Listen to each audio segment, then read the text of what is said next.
Bismillahirrahmanirrahim. Assalamualaikum warahmatullahi wabarakatuh. Perkenalkan, nama saya Maratun Soleha dengan NIM 2115207664. Saya dari Program Studi Pendidikan Pancasila dan Kewarganegaraan Fakultas Keguruan dan Ilmu Pendidikan Universitas 19 November Kolaka. Di sini saya akan membuat video media pembelajaran dengan tema proses perumusan dan penetapan Pancasila sebagai dasar negara. Yang pertama, mengenai perumusan dan penetapan Pancasila sebagai dasar negara. Adapun tujuan pembelajarannya, yang pertama mensyukuri perumusan dan penetapan Pancasila sebagai dasar negara. Yang kedua, menghargai perumusan dan penetapan Pancasila sebagai dasar negara. Yang ketiga, menganalisis perumusan dan penetapan Pancasila sebagai dasar negara.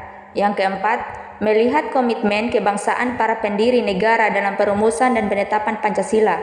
Dan yang terakhir, melaksanakan tanggung jawab atas keputusan bersama dengan semangat konsensus tokoh nasional dalam perumusan Pancasila. Selanjutnya, badan yang berperan dalam perumusan dan penetapan Pancasila sebagai dasar negara, yang dimana BPUPKI yang merumuskan Pancasila sebagai dasar negara Indonesia, sedangkan PPKI yang menetapkan Pancasila sebagai dasar negara Indonesia. Nah, perumusan dasar negara yang dimana dasar negara merupakan fondasi berdirinya sebuah negara. Oleh karena itu, dasar negara sebagai fondasi harus disusun sekuat dan sekokoh mungkin sebelum suatu negara berdiri. Selanjutnya, Ketua BPUPKI Dr. Kajeng Raden Tumenggung Rajiman Wediyu Diningrat pada pidato awal sidang pertama menyatakan bahwa untuk mendirikan Indonesia merdeka diperlukan suatu dasar negara. Untuk menjawab permintaan Ketua BPUPKI, beberapa tokoh pendiri negara mengusulkan rumusan dasar negara. Rumusan yang diusulkan memiliki perbedaan satu dengan yang lain. Namun demikian, rumusan-rumusan tersebut memiliki persamaan dari segi materi dan semangat yang menjiwainya. Adapun usulan mengenai dasar Indonesia merdeka, ada 3 tokoh yang mengemukakan usulan dasar negara. Yang pertama, Muhammad Yamin, yang kedua, Soepomo, yang ketiga, Soekarno. Pada tanggal 29 Mei 1945, Muhammad Yamin mengusulkan 5 dasar negara, yaitu yang pertama peri kebangsaan, yang kedua peri kemanusiaan, yang ketiga peri ketuhanan, yang keempat peri kerakyatan, dan yang kelima kesejahteraan rakyat. Selanjutnya, pada tanggal 31 Mei 1945, Profesor Dr. Mr. Soepomo dalam pidato singkatnya mengusulkan 5 asas, yaitu yang pertama persatuan, yang kedua kekeluargaan, yang ketiga keseimbangan lahir batin, yang keempat musyawarah, dan yang kelima keadilan rakyat. Selanjutnya, pada hari terakhir sidang BPUPKI tanggal 1 Juli 1945, Insinyur Soekarno berpidato tanpa teks tentang calon rumusan dasar negara Republik Indonesia, yaitu yang pertama, kebangsaan Indonesia, yang kedua, internasionalisme atau peri kemanusiaan, yang ketiga, mufakat atau demokrasi, yang keempat, kesejahteraan sosial, dan yang kelima, ketuhanan yang berkebudayaan atau ketuhanan yang Maha Esa.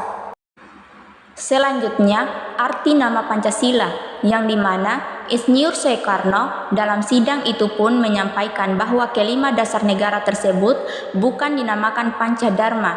Atas petunjuk seorang teman ahli bahasa, rumusan dasar negara tersebut dinamakan Pancasila. Sila artinya asas atau dasar, dan di atas kelima dasar itulah mendirikan negara Indonesia yang kekal dan abadi.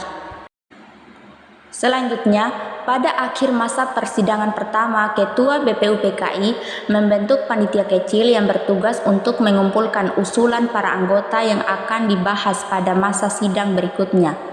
Selanjutnya, panitia kecil beranggotakan 8 orang di bawah pimpinan Insinyur Soekarno dengan anggota terdiri atas KI Bageos Hadikoesoemo, Kiai Haji Wajid Hasjim, MR Muhammad Yamin, Sutarjo Karto Hadikoesoemo, Maramis, Oto Iskandar Dinata, dan Dokrandus Muhammad Hatta. Selanjutnya, sesudah sidang Chua Sangiin, panitia kecil mengadakan rapat dengan 38 anggota BPUPKI di kantor besar Jawa Hokokai. Pertemuan tersebut membentuk lagi satu panitia dengan sebutan Panitia 9. Nah, selanjutnya inilah gambar dan nama anggota Panitia 9. Selanjutnya, Panitia 9 yang dimana merancang pembukaan Undang-Undang Dasar. Di sini pembahasan rancangan pembukaan Undang-Undang Dasar oleh Panitia 9, yang dimana Panitia 9 mengadakan rapat di rumah kediaman Insinyur Soekarno di Jalan Pegangsaan Timur, nomor 56 Jakarta. Pada tanggal 22 Juni 1945, Panitia 9 telah mencapai satu persetujuan atau kesepakatan tentang rancangan pembukaan hukum dasar atau Undang-Undang Dasar. Oleh Insinyur Soekarno, rancangan pembukaan hukum dasar ini diberikan nama Mukadimah, oleh MR Muhammad Yamin dinamakan Piagam Jakarta. Selanjutnya, naskah Mukadimah tersebut dibawa ke sidang kedua BPUPKI tanggal 10-17 Juli 1945. Pada tanggal 14 Juli 1945, Mukadimah disepakati oleh BPUPKI. Selanjutnya, rumusan Pancasila terbuat dalam naskah Piagam Jakarta, yang dimana dalam alinea keempat naskah Piagam Jakarta terdapat rumusan dasar negara sebagai berikut. Yang pertama, ketuhanan dengan kewajiban menjalankan syariat Islam bagi pemeluk-pemeluknya. Yang kedua, kemanusiaan yang adil dan beradab. Yang ketiga, persatuan Indonesia. Yang keempat, kerakyatan yang dipimpin oleh hikmat kebijaksanaan dalam permusyawaratan perwakilan. Yang kelima, keadilan sosial bagi seluruh rakyat Indonesia. Di sini, rumusan dasar negara yang tercantum dalam naskah Piagam Jakarta tersebut dalam sidang PPKI tanggal 18 Agustus 1945 mengalami perubahan pada sila pertama, yang dimana latar belakang perubahan sila pertama menurut Muhammad Hatta bermula dari datangnya utusan Opsir Kaigun atau Angkatan Laut Jepang. Mereka memberitahukan bahwa wakil-wakil Protestan dan Katolik dari wilayah yang dikuasai oleh Angkatan Laut Jepang merasa keberatan dengan bagian kalimat rumusan dasar negara dalam naskah Piagam Jakarta.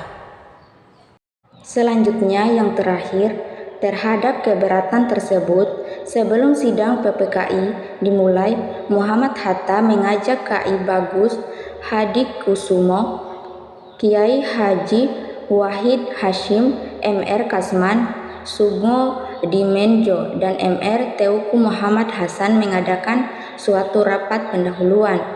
Supaya tidak terpecah sebagai bangsa, tokoh pendiri bangsa yang bermusyawarah telah bermufakat untuk menghilangkan bagian kalimat tersebut dan menggantikannya dengan rumusan ketuhanan yang Maha Esa.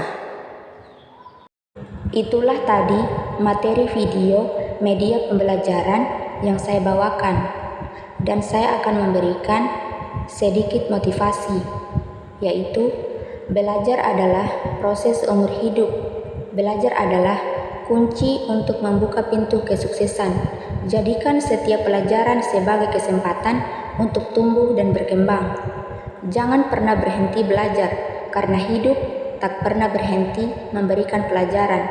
Pendidikan bukanlah segala-galanya, namun segala-galanya dimulai dari pendidikan. Semoga bermanfaat. Kurang dan lebihnya mohon dimaafkan. Saya ucapkan banyak terima kasih. Wassalamualaikum warahmatullahi wabarakatuh.